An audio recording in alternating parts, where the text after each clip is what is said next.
wabarakatuh. Perkenalkan, kami dari kelompok 2 ingin mempresentasikan proyek P5 dengan tema kebekerjaan. Perkenalkan, saya ketua dari kelompok 2 dengan nama Gianti Maheswari Putri Permadi. Dengan anggota saya, Nama saya Nabila Rachmadani Dita Resok. Nama saya Lukman Nugraha. Nama saya Talita Kaila Putri. Nama saya Dinarni Fatima Nursyawalia. Nama saya Lurisma Gita Putri. menurut Nabila, kebekerjaan itu apa sih? Jadi menurut saya kebekerjaan adalah suatu minat tentang bagaimana kinerja dalam melakukan sesuatu sehingga dapat mencapai tujuan kinerja tersebut. Dan menurut Nabila, kalau cita-cita itu apa? Cita-cita adalah suatu keinginan yang hendak dicapai seseorang dalam hidupnya. Nah, berarti cita-cita adalah suatu keinginan yang hendak kita capai. Lalu menurut yang saya baca, cita-cita itu memiliki 2 faktor, yaitu faktor internal dan faktor eksternal. Menurut Lukman, faktor internal itu apa sih? Faktor internal, faktor yang ada dalam diri individu yang sedang belajar. Lalu kalau faktor eksternal itu apa? Faktor yang berasal dari luar. Lalu contoh dari faktor internal itu apa? Nah, contoh dari faktor internal ada minat, bakat, keinginan, dan motif pribadi. Lalu untuk faktor eksternal itu contohnya apa? Contohnya keluarga dan pengaruh lingkungan. Setelah tadi Lukman menjelaskan tentang bagaimana caranya untuk menentukan cita-cita, sekarang giliran Talita, bagaimana caranya menggapai cita-cita? Jadi cara menggapai cita-cita menurut saya yang pertama, rencanakan tujuan secara spesifik. Yang kedua, membuat rencana secara bertahap. Yang ketiga, perkaya wawasan. Yang keempat, nikmati semua prosesnya. Dan yang kelima, percaya dengan kemampuan diri sendiri. Setelah tadi kami mendengarkan dan menjelaskan bagaimana cita-cita, kami dapat menyimpulkan yaitu meskipun kami berada di sekolah kejuruan farmasi yang sama, tetapi masing-masing dari kami memiliki cita-cita yang berbeda dan kami masih harus mencapai lebih lanjut tujuan kinerja tersebut. Setelah tadi kami membicarakan tentang cita-cita, sekarang kami akan lanjut menuju ke kuliah. Menurut Dinar, kuliah itu apa sih? Jadi, kuliah adalah proses pembelajaran tingkat lanjut di bidang formal di mana di dalam perkuliahan terdapat banyak pilihan jurusan.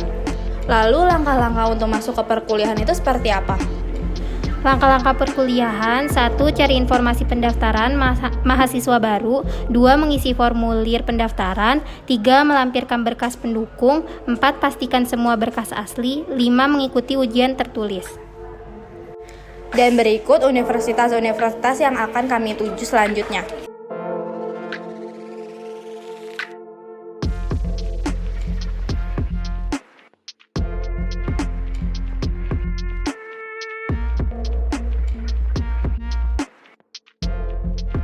Jadi, menurut paparan yang telah kami jelaskan, kami memiliki kesimpulan bahwa walaupun kami memiliki tujuan universitas dan jurusan yang berbeda-beda, tetapi kami berasal dari sekolah yang sama dan jurusan yang sama. Setelah tadi kami menjelaskan tentang perkuliahan, kami akan menuju ke tingkat selanjutnya, yaitu bekerja. Menurut Risma, bekerja itu apa sih? Bekerja adalah kelangsungan hidup, badania atau bersifat badan, dan rohania atau bersifat pikiran atau batin. Dalam proses pemanggilan kerja, pasti ada tahap wawancara. Menurut Nabila, tips wawancara itu bagaimana sih? Menurut saya tips wawancara yang pertama, memahami perusahaan dan posisi yang dilamar. 2. Berlatih bicara. 3. Siapkan jawaban untuk pertanyaan umum. 4. Menyiapkan penampilan terbaik. 5. Bersikap santun dan hormat. 6. Datang tepat waktu. 7. Aktif bertanya. Dan 8. Mengucapkan terima kasih.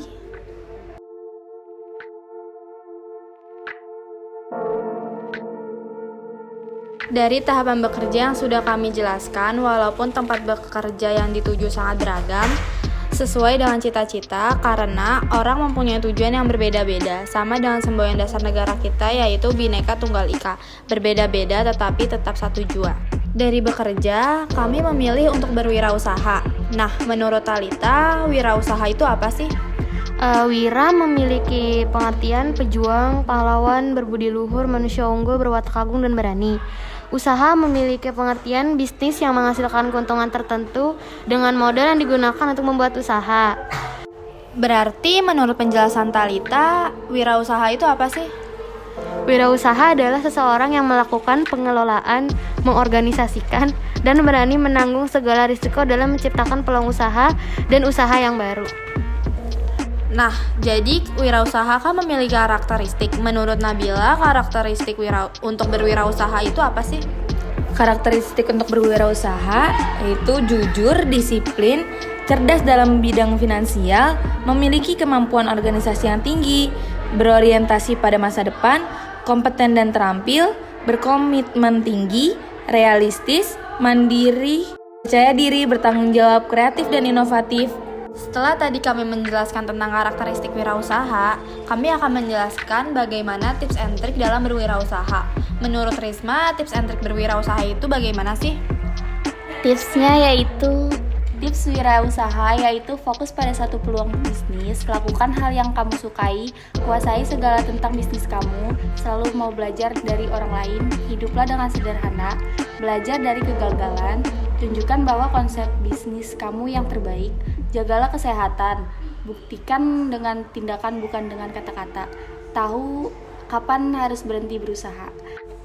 Lalu trik wirausaha yaitu mempersiapkan mental, memiliki kemauan yang kuat untuk berhasil, selalu mengembangkan ide dan kreativitas, memiliki kemauan untuk belajar, membangun komunikasi, dan jaringan atau networking. Dari semua contoh usaha, kami memilih satu contoh, yaitu usaha catering. Menurut Dinar, bagaimana tips untuk memulai usaha catering? Jadi tips memulai usaha catering menurut saya adalah lakukan riset pasar, menentukan nama brand, mencari supplier bahan makanan yang tepat, menyiapkan model usaha, memperhatikan rasa, kualitas, dan kebersihan makanan, melakukan promosi, yang terakhir memberikan pelayanan yang optimal. Itulah penjelasan kami tentang Proyek P5 dengan tema kebekerjaan. Semoga bermanfaat. Sekian, terima kasih. Wassalamualaikum.